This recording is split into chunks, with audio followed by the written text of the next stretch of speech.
Hello, Mr. Randy Duck, and welcome back for another video. This time I've got two replays for you in a recently buffed Tier 10 Premium American medium tank, the M48A2 120mm.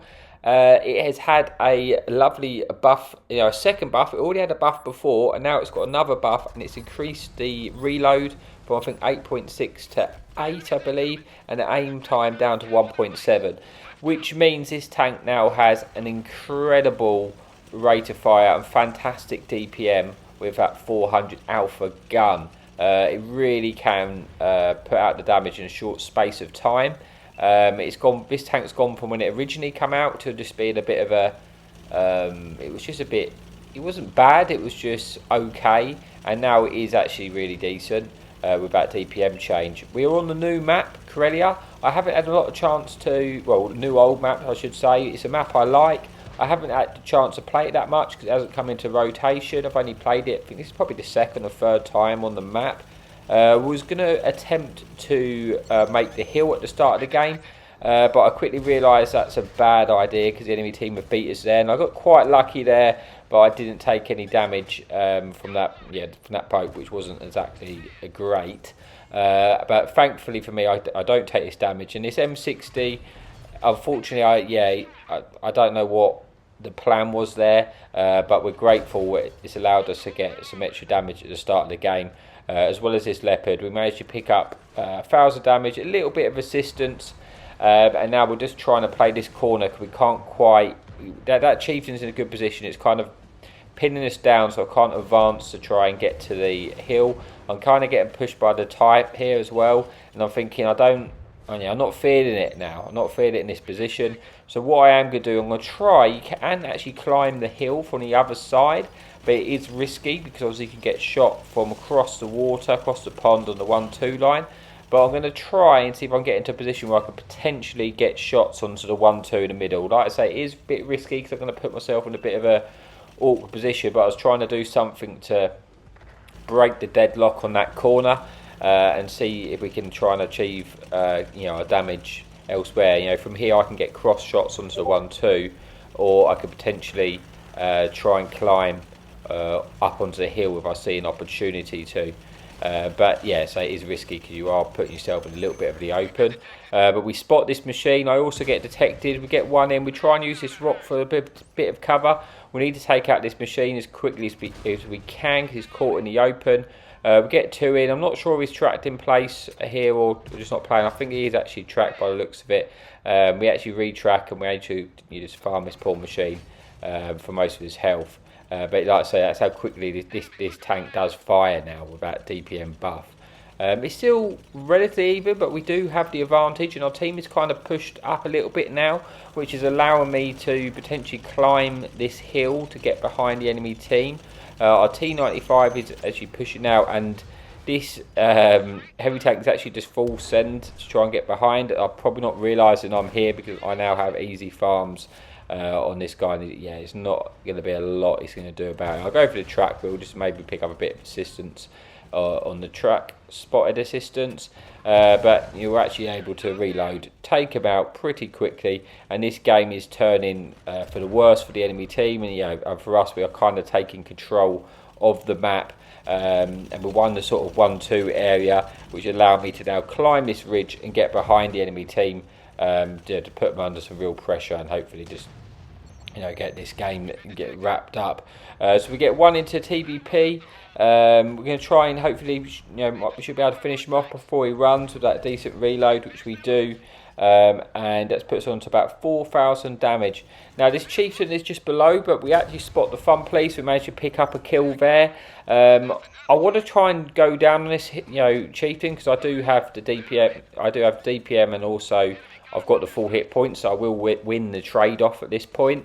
But I'm just concerned that I don't know where the other TD is. One TD that's not spotted. Oh no, he is now spotted the E4 the other side, so I've realised I can make this push, and we're just going to go for the trade-off. We'll face hug him to see if it bounce. It probably isn't that difficult pen at the moment, but we've sort of just got two of us on this tank. We set him on fire, puts us on to 6,000 damage, and there's now only one well, 2 tanks remaining, but I'm not going to get to the guy behind lost for words.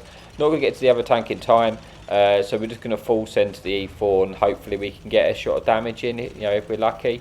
The only thing I probably would say about this tank now is it doesn't have that great, because of the buff of the DPM, you do go through the rounds really quickly, and you don't really have that much ammo. So I have found in quite a few games I'm coming down to my last shell, and I'm thinking, oh god, I really wish I had a few more bits of ammo to be able to get a little bit more damage in, because you do end up missing a few shots. Then on the more brought out games, this one was like quite one-sided in the end, so we had plenty of ammo, but in some of the longer fights you can sort of find yourself running out of ammo a little bit. I can eat a shot off of this E4, so I'm not really, I'm more than happy just to go straight round, let him shoot me, and then I'll be able to farm him out, because he's sort of a 2-shot to us, I believe, in this situation. He actually eats one there off this M60, so I'm hoping I should be able to finish off the E4 with a lower plate, which I do. Bringing this to the end to the first replay. So let's see how we got on before we move on to the second replay, which is a bit more of a hard fight. So we've got 5 kills, 6,000 damage, 1,200 assistance. We get the ace tank cap, get the high caliber. That brings us into this one, but like I say, we've got the next one is a little bit more hard fought, and I will see you over there in a bit.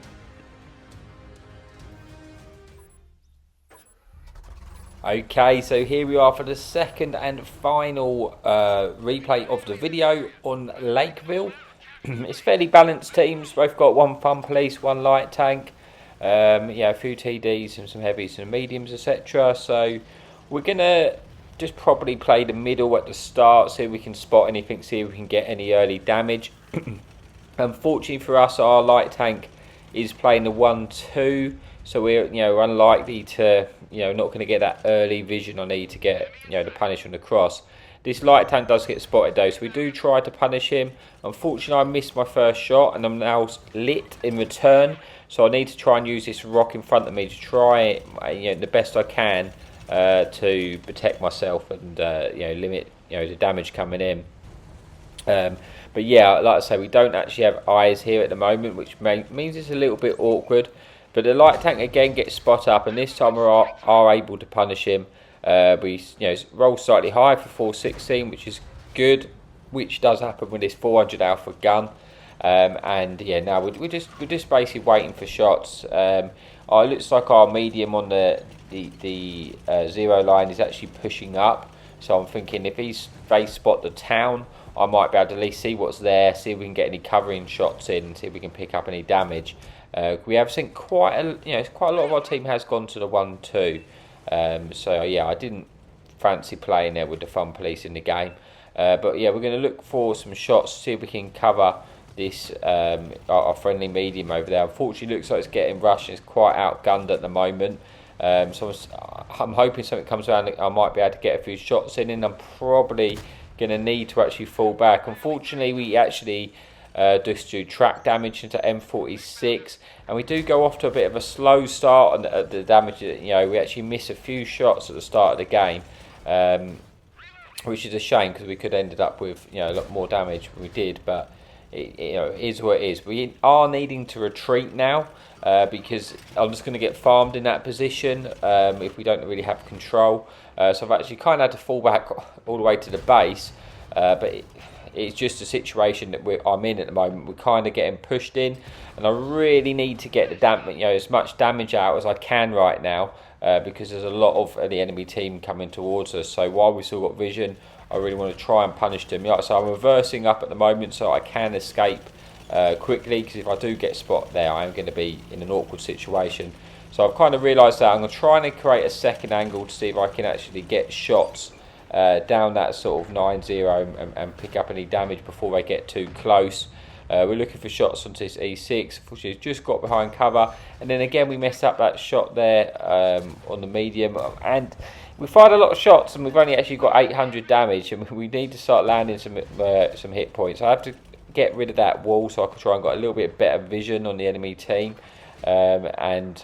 Yeah, but what I've noticed is the leopard is pushing down the road where I was, and this position here is no longer going to be safe for me.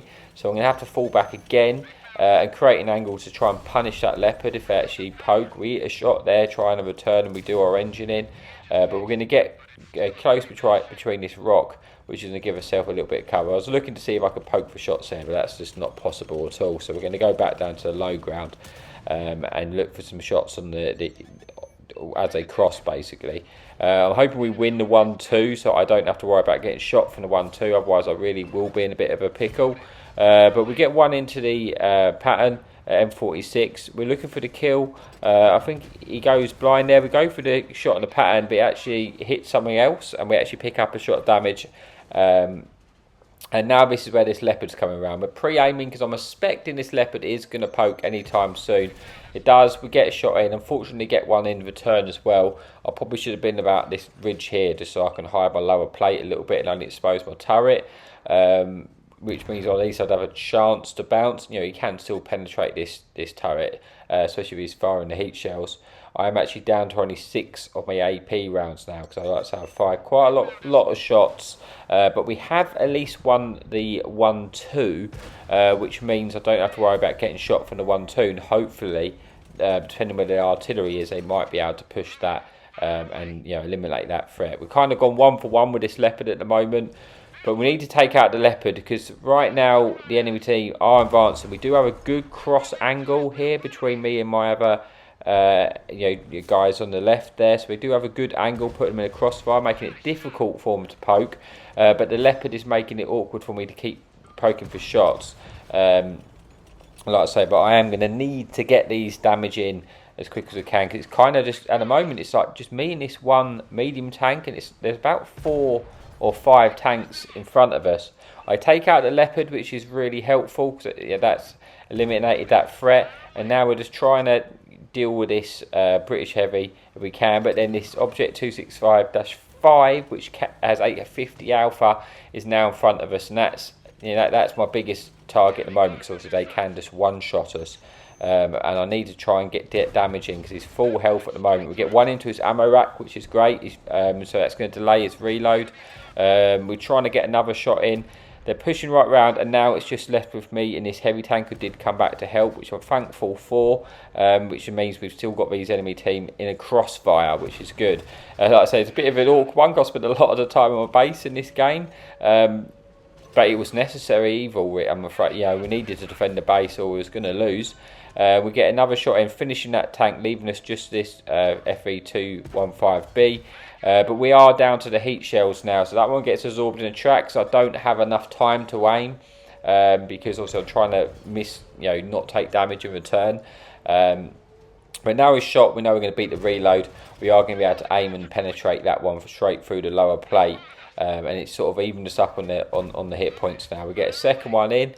And it's still a pretty close game. It's still a 5 versus 5, but like I say, we get one straight through and set them on fire, which happens a lot. Unfortunately, with that British heavy tank, the Waffle E100 is here. We get one in through the turret of the Waffle. I didn't really have time to swap to the HE because the Waffle got obliterated the second he got spotted. But we still have the heat shells loaded, which means we can go for the turret of this M46 if they poke for us, which we do. And all of a sudden, we've gone from quite an awkward situation, haven't we, defending that base. Like I say, a little bit of a different one, but we managed to defend it quite well, and we brought us back to 7,000 damage and sort of 600 assistance, and there's now only 2 tanks remaining. The medium is going for the reset on our base, and I'll be honest, I'm kind of hoping they get the reset so I can try and get a bit more damage out of this game. They do actually get the reset, and unfortunately, they do take out the Type 5, but I believe this tank is actually about 800 hit points as well, so I should win the DPM trade-off because obviously I have a lot better DPM. Obviously it does have decent armour, but like I say, we've only got 4 rounds left. We've only got 3 heat rounds and 1 HE. I don't take many HE with this tank just because we don't have enough rounds. We go 1 for 1 here, but this is fine. I now know, as long as I don't mess up this shot, I will have the win in that trade-off because I have the better DPM. And now it is just 1 tank left. It is a fun place. It looks unlikely that I'm going to be able to get there, but I am going to try and get there. I think in a minute I realise I've obviously only got 2 shells left and the fading is actually on. So I'm going to fire off my heat round and see if I can cheese a fade in. There you go. So I fired the heat round. We're going to see if we can cheese a fade in at the end. But like our heavy tank is obviously a lot closer to the fun places than we are, so it's looking unlikely I'll get there. But we're going to try and get there. Unfortunately we don't, but it brings us an end to this video. But as you can see, the DPM, you really can rack up damage in a very short space of time, considering I didn't get a lot of damage at the start of the game and I got it all at the end really. So we get 6 kills, just shy of 8,000 damage, high caliber and the ace tanker. And that is it for the video. Thank you so much for watching. Happy tanking.